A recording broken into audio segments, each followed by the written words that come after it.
శ్రీకాకుళం జిల్లా ఇచ్చాపురంలో నిత్య పెళ్లి కూతురు భాగవతం వెలుగు చూస్తుంది. నిత్య పెళ్లి కూతురు వాణి ఇప్పటి వరకు 8 పెళ్లిళ్లు చేస్తున్నట్టుగా బయటపడింది. పెళ్లి చేసుకుని నగదుతో వాణి పరారవుతున్నట్టుగా పోలీసుల విచారణలో తేలింది.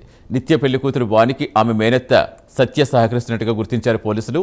ఇటీవల కర్ణాటక వాసిని పెళ్లి చేసుకుని పరారు కాగా ఇచ్చాపురం రూరల్ పోలీస్ స్టేషన్లో ఫిర్యాదు చేయడంతో విషయం బయటపడింది. పోలీసుల రంగప్రవేశంతో నిత్య పెళ్లి కూతురు వైనం వెలుగు చూస్తుంది. నిత్య పెళ్లి కూతురు వాణి మోసానికి 8 మంది బలైపోయారు.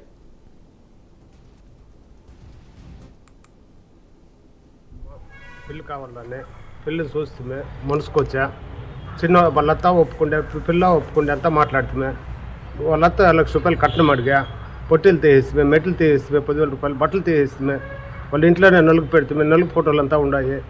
దుర్గమ్మగుళ్ళో సోంపేటలో దుర్గమ్మగుళ్ళో పెళ్లి చేయించరే అప్పుడు నైట్ పలాసాలో వచ్చి ట్రైన్ ఎక్కించరే పోతా ఉండము. విజయనగరంలో ట్రైన్ ఆపే కొందరు బాత్రూమ్కి పోయేస్తాను అని చెప్పి అభ్యాసం అయిపోయింది. ఆ తర్వాత దిగి ₹5,000 ఆటో పెట్టుకొని ఈతకు వచ్చే కొందరు పిల్లలు వాళ్ళ ఇంట్లోనే ఉండే వాళ్ళంతా మాట్లాడదామని శనివారం నాడు మాప్ సార్ కూర్చొని మాట్లాడి మీరు డబ్బు మీకు ఇస్తాను మీరు ఏడద్దు అని చెప్పా. ఇప్పుడు కీలేదు.